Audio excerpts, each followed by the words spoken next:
thank you everyone at the Brooklyn Public Library and at Words Without Borders, and to all of you here.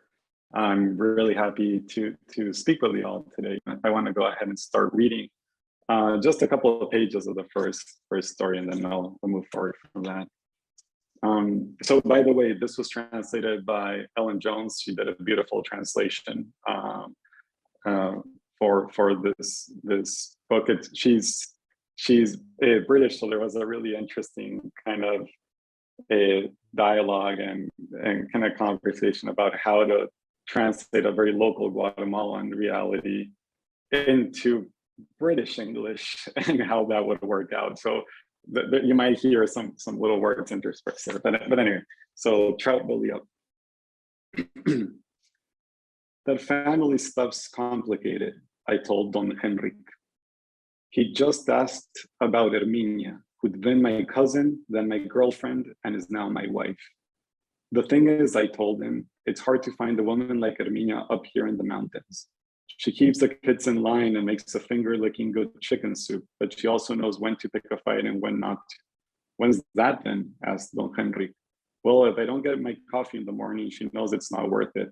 Any other time, sure, but no coffee, then a whole day out on the trout farm. How can she possibly pick a fight with me after that? What I didn't tell Don Henrique is the way Herminia curls up to me on cold nights, or how she looked all those years ago when I glimpsed her bathing in the river, her plump body shiny with soap. She wasn't surprised to see me coming out of the bushes, clumsily taking off my clothes, and she just stood there, a look of amusement on her face as I stumbled over the rocks on the riverbank. We only had girls, Herminia and me, I told Don Henrique, not a single boy. I tried to focus on my feet, squeezed into the rubber boots Don Henrique himself had given me. First came Patinka, I said, then Iliana. The third was Ilopanga, and the last one we called Jose for Maria Jose. We tried to get Jose into football.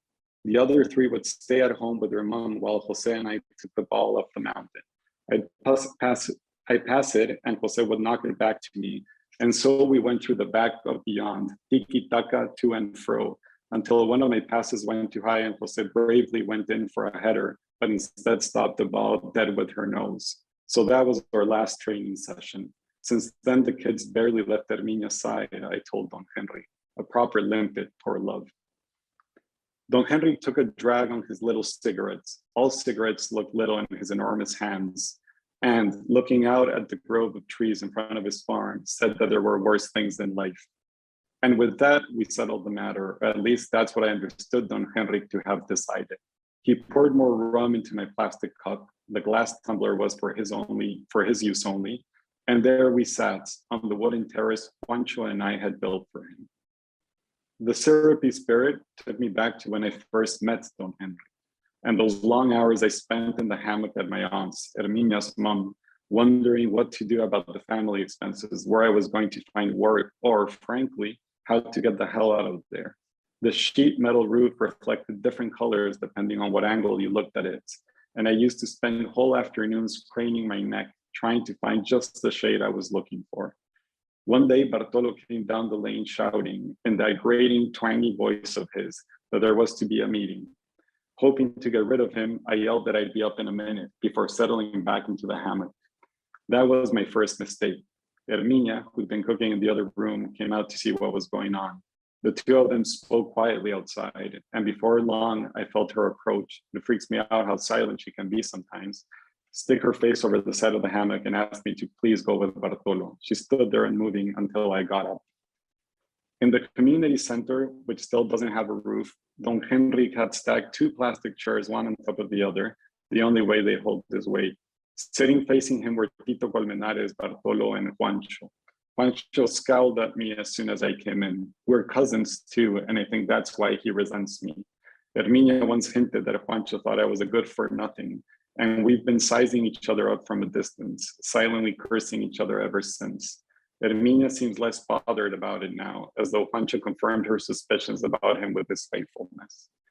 That afternoon, Don Henrique talked about his life out east, about the melon plantations he'd set up, about other interesting projects, and my mind had just started to wander when he opened the icebox between his feet and pulled a huge fish out by its tail.